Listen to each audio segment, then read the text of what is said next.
በስመ አብ ወወልድ ወመንፈስ ቅዱስ አሐዱ አምላክ አሜን። በስመ አብ ወወልድ ወመንፈስ ቅዱስ አሐዱ አምላክ አሜን። በስመ አብ ወወልድ ወመንፈስ ቅዱስ አሐዱ አምላክ አሜን። ይትባረክ አምላከ አበዊነ ለዘአብጽሐነ እስከዛቲ ሰዓት ቅድሚ ኩሉ ልዕሊ ኩሉ ናብዛ ሰዓት እዚኣ ዘብጽሕና ናይ አቦታትና አምላኽ እግዚአብሔር ስሙ ዝተኸበረን ዝተመስገነን ይኹን። ዝተኸበርኹም ሊቃውንተ ቤተ ክርስቲያን አበው መነኮሳት ንእግዚአብሔር ዓይኒ ዝኾንኩም አቦታተይ ካህናት በአገልግሎት እትመስሉኒ ስዩማነ እግዚአብሔር ልተልእኮ ሚስጥር እትፋጠኑ አሕዋተይ ዲያቆናት በ40 መዓልትኹም ብ80 መዓልትኹም ካብ ማህፀነ ዮርዳኖስ ከአብራከ መንፈስ ቅዱስ ዝተወለድኹም ናይ እግዚአብሔር ቤተሰብ ኣብ መስቀል ተሰቂሉ ፍጹም ዝኾነ ሰላሙ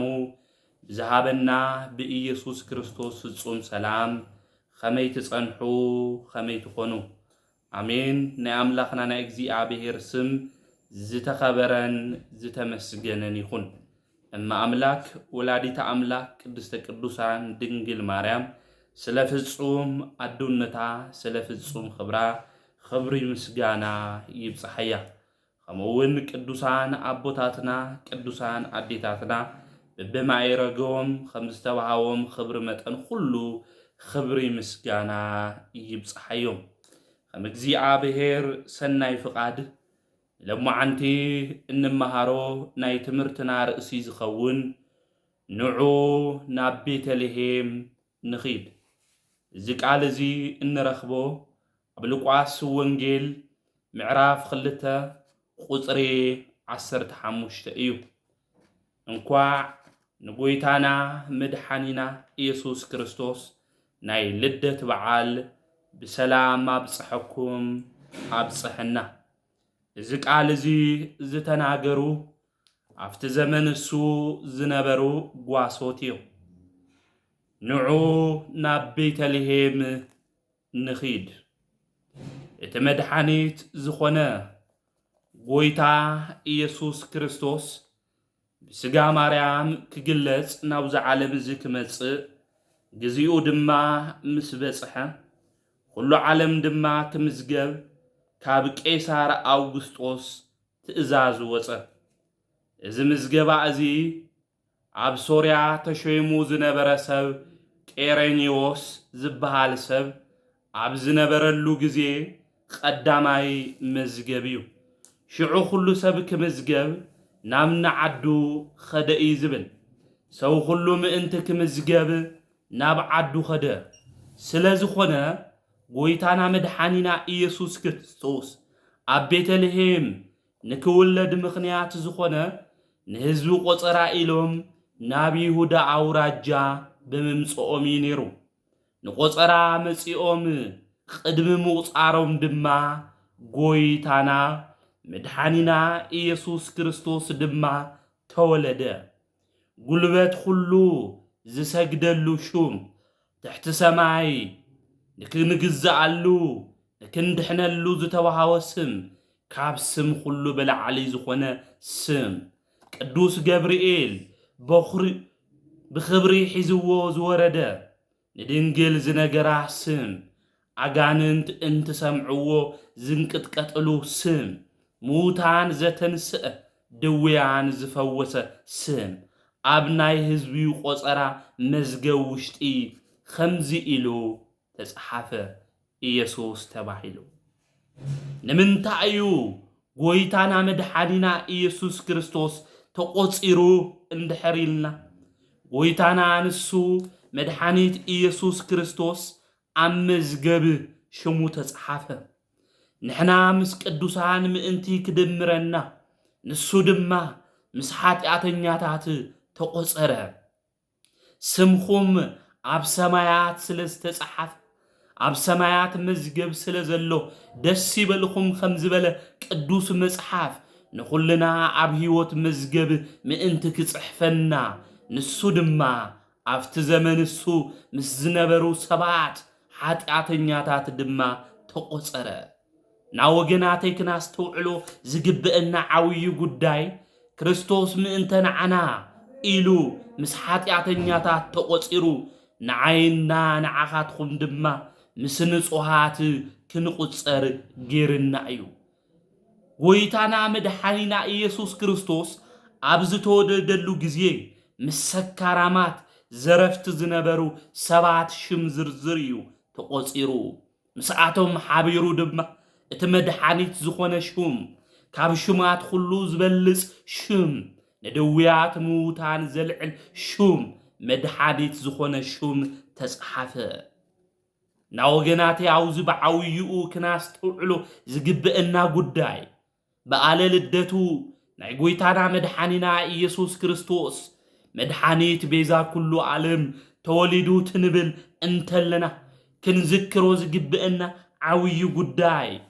ጎይታና ንሱ መድኃኒት ኢየሱስ ክርስቶስ ካብና ኃጢአተኛታት መዝገብ አውፂኡ ብቅድስና መዝገብ ክምዝግበና ካብ ናይ ሙታን መዝገብ አውፂኡ ብህይወት መዝገብ ክምዝግበና ንሱ ናይ ኩልና በደል ተሸኪሙ ኣብ መዝገብ ከምዝ ተጽሓፈ ሁሉ ብምዝካር ካፍቲ ዘለናዮ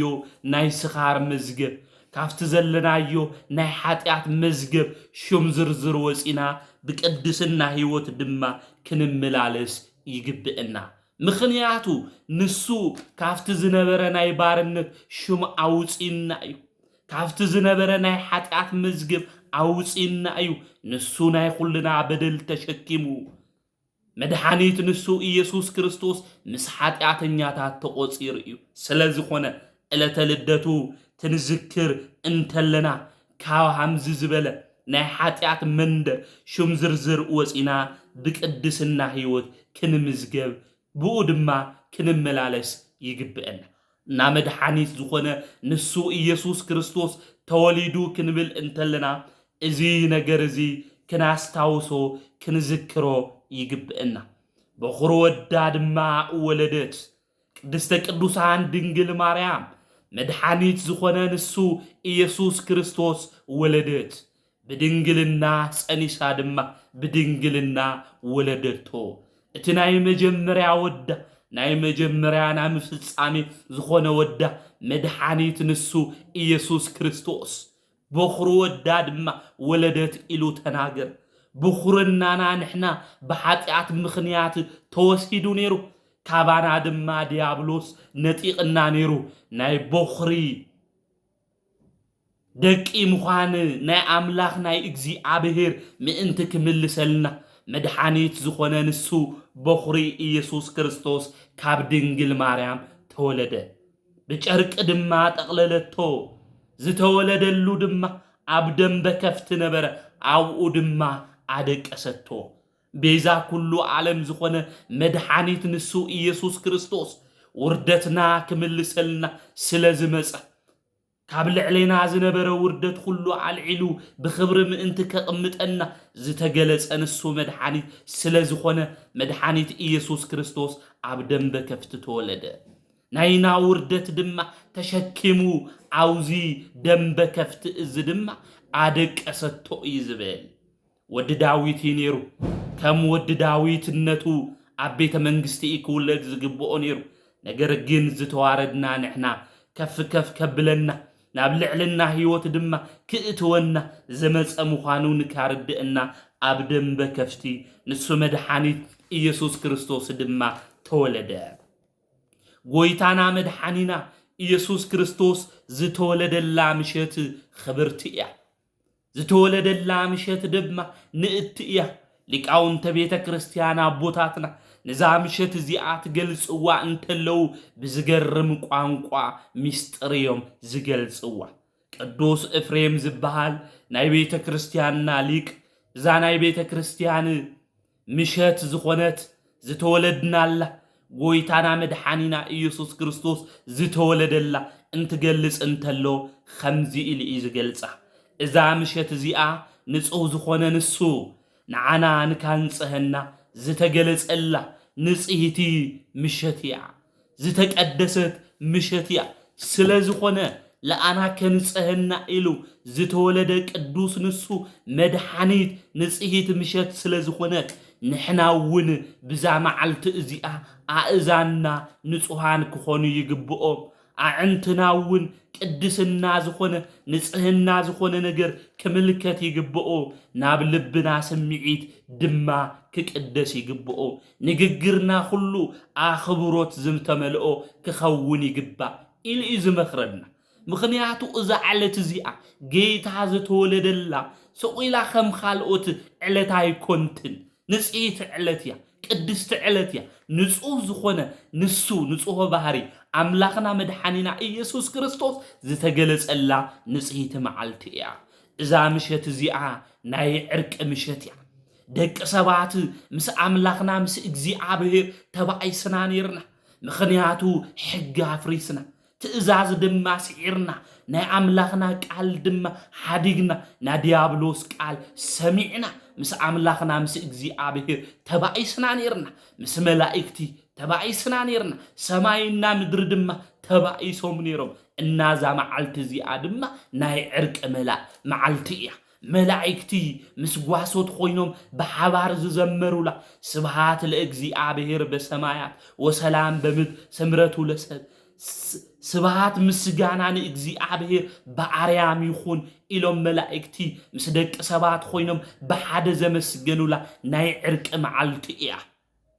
ና ደቂ ሰባት ኩልና ምስ አምላኽና ምስ እግዚአብሔር ዝተዓረቕናላ ፍሉይቲ ዝተኸበረት መዓልቲ እያ ስለዝኾነ ወገናተይ ክናስተውዕሎ ዝግብአና ንሕና ብዛ መዓልቲ እዚኣ ኣብ ልዕሊ ሓውና ብቁጣዕ ተናጊርና ክናቀይሞ አይግብአና ምስ ሰብ እውን ክንቀያየመላ ዘይግባእ ናይ ዕርቂ መዓልቲ እያ መድኃኒት ዝኾነ ንሱ ክርስቶስ ተወሊዱ ኣብዛ መዓልቲ እዚኣ ክንብል እንተለና ናይ ዕርቂ መዓልቲ ምዃና ክንፈልጥ ይግብአና ሰብና መላእክት ብሓደ ኮይኖም ዘመስግኑላ ብሓደ ቋንቋ ኮይኖም ንእግዚአብሔር ድማ ምስጋና ዘቕረቡላ ዝተቀደሰት መዓልቲ እያ እዛ ምሸት እዚኣ ንዓለም ሁሉ ሰላም ዝተበርከተሉ ምሸት እያ ንዓለም ሁሉ ሰላም ዝተባሃወሉ ንዓለም ሁሉ ሰላም ዝተዓወጀሉ መዓልቲ እያ ስለዝኾነ ማንም ሰብ ብዛ መዓልቲ እዚኣ ክሽበር ብዛ መዓልቲ እዚኣ ድማ ክፈርሕ አይግብኦን እቲ መልአክ ኣብቲ ዘመን እሱ ንዝነበሩ ጓሶት ትናገሮም እንተሎ ከምዚ ኢሉ እዩ ተናጊርዎ መጽሐፍ ቅዱስ ክናንብብ እንተለና ኣብ ሉቃስ ወንጌል ምዕራፍ 2 ቁጥር 10 ክናንብብ እንተለና እቲ መልአክ ድማ እነሆ ንኹሉ ህዝቢ ዝኸውን ንህዝቢ ሁሉ ዝኸውን ዓብይ ሓጎስ አበሰረኩም ኣለኹ እሞ ኣይትፍርሑ ኢልዎ እዚ ብስራት እዚ ዓብይ እዩ እዚ ሓጎስ እዚ ዓብይ እዩ ንህዝቢ ሁሉ ዝኸውን ብስራት እዩ ንዓብይ የለን ንእሽተ ንዝተምሃረ የለን ንዘይተምሃረ ንሊቅ የለን ደቂቅ ንኹሉ ንዓለም ሁሉ ዝተነገረ ብስራት እዩ ደስ ይበልኩም እዚ ድማ ዓብይ ሓጎስ እዩ ኢሉ ተናጊሩ ከምኡውን ኣይተፈርሑ ኣይተጨነቁ ኢሉ እዚ መልአክ እግዚአብሔር እዚ ተናግሮ አውዝ እናስተውዕሉ ዓብይ ጉዳይ እንታይ እዩ ተተባሂሉ ናይ ጎይታና መድኃኒና ኢየሱስ ክርስቶስ ልደት ናስታውስ እንተለና እዛ መዓልቲ እዚኣ ናይ ዘይምፍራህ መዓልቲ ምዃና ክንፈልጥ ይግብአና ስለዝኾነ ብህይወትና ዘመን ሁሉ ዘጨንቁና ዝነበሩ ናይ ባርነት ናይ ሞት ግዝአት እንፈርሐሎም ሁሉ ተቐንጢጡ ዝኸደሉ ዓብይ ናይ ብስራት ናይ ሓጎስ መዓልቲ እያ ልደት ብዚ ድማ ደስ ክብለና ይግብእ እዛ ምሸት እዚኣ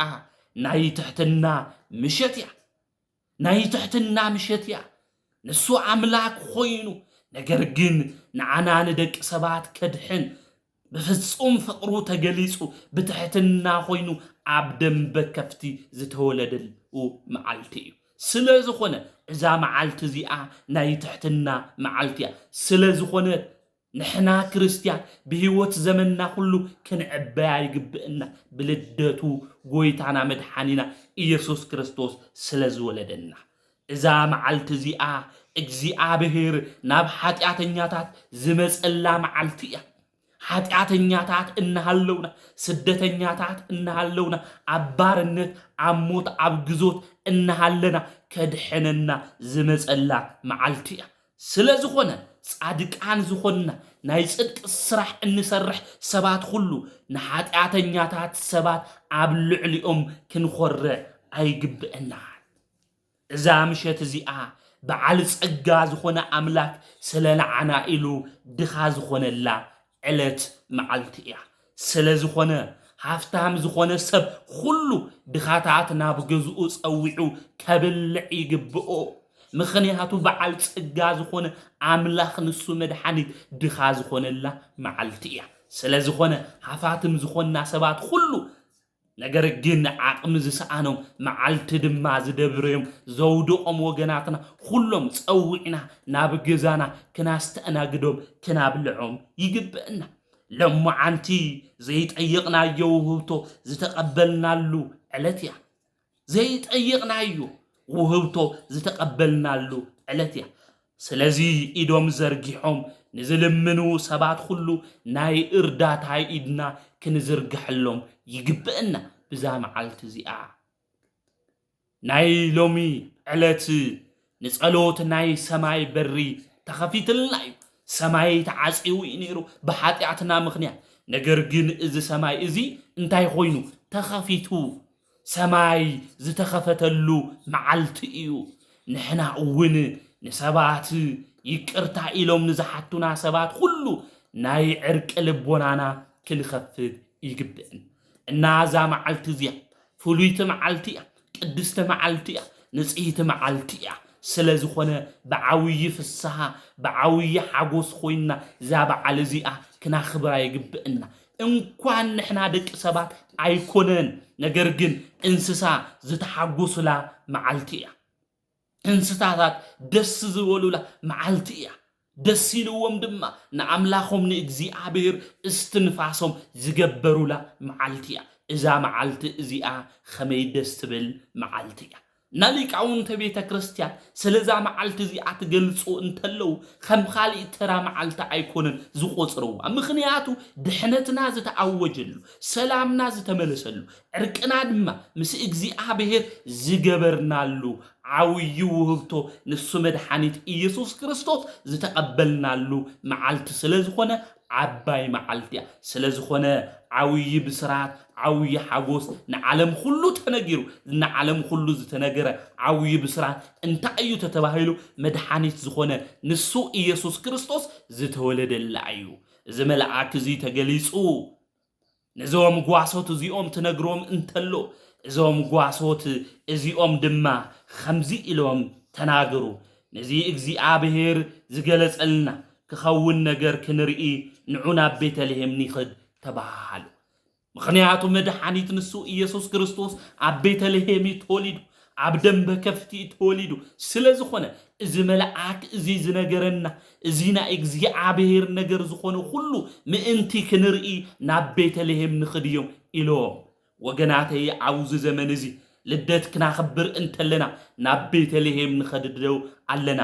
ቤተልሔም ማለት ናይ እንጀራ ገዛ ማለት እዩ ቤተልሔም ማለት ቤተ ክርስቲያን ናይ ክርስቶስ ስጋውና ደሙ እታቀረበልና ሕይወት ዝኾነ እንጀራ ድማ እትህበና ገዛ ቤተልሔም ቤተ ክርስቲያን እዞም ጓሶት እዚኦም ናይ ልደቱ ነገር ምእንቲ ክንርኢ መልአክ ዝነገረና እግዚአብሔር ዝገለጸልና ምእንቲ ክንምልከት ናብ ቤተልሔም ንኸድዮም ኢሎም ና ልደቱ ክናኽብር እንተለና ናብ ምንታይ ኢና ንኸድ ዘለና ናብ ቤተ ክርስቲያን ዲና ንኸድ ናብ ቤተ እግዚአብሔር ዲና ንኸድ ወይስ ናብ ምንታይ ኢና ንኸድ ዘለና ወገናተይ እዞም ጓሶት እዚኦም ናብ ቤተልሔም ንኸድዮም ኢሎም ምኽንያቱ ኣብ ቤተልሔም እዩ ክርስቶስ ተወሊዱ ስለዝኾነ ናይ ብስራቱ ሓጎስ ዓውይ እንረኽበሉ ዝንገረላ ቤተ ክርስቲያን እያ ነቢያት ዝሰበኹ ዝተናገርዎ ሁሉ እትነግረና ቤተ ክርስቲያን ወተወልደ በቤተልሔም በከመ ሰበኩ ነቢያት አድሃነን ወቤዘወን ወረሴን ወህዝበ ዚአሁ ነቢያት ከድሕነና እዩ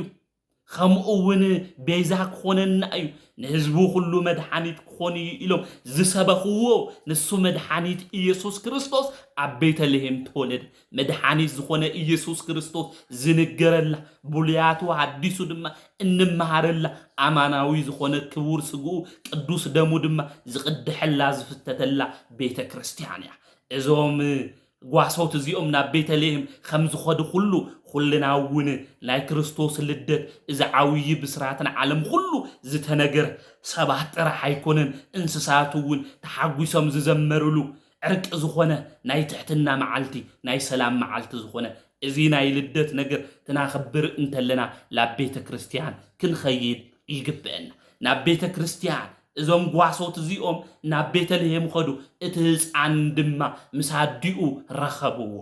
ና ወገናተይ ቤተልሔም ዝተባህለት ቤተ ክርስቲያን ኢና መድሓኒት ንሱ ኢየሱስ ክርስቶስ እንረኽቦ ምስ ኣዲኡ ምስ ቅድስተ ቅዱሳን ድንግል ማርያም ስለዝኾነ ንዑ ናብ ቤተልሔም ንኽድ ከም ዝበሉ ኩሉ በዓለ ልደቱ ትናኽብር ተለና ናይ እግዚኣብሔር ወልዲ ኢየሱስ ክርስቶስ ናብ ቤተልሔም መፂና ክኸውን ይግብኦ ዘምሃረና ዝገሰጸና ናይ ኣቦታትና ኣምላኽ እግዚአብሔር ስሙ ዝተኸበረን ዝተመስገነን ይኹን ወስብሐት ለእግዚአብሔር ወወላዲቱ ድንግል ወለመስቀሉ ክብር ይጽናሕና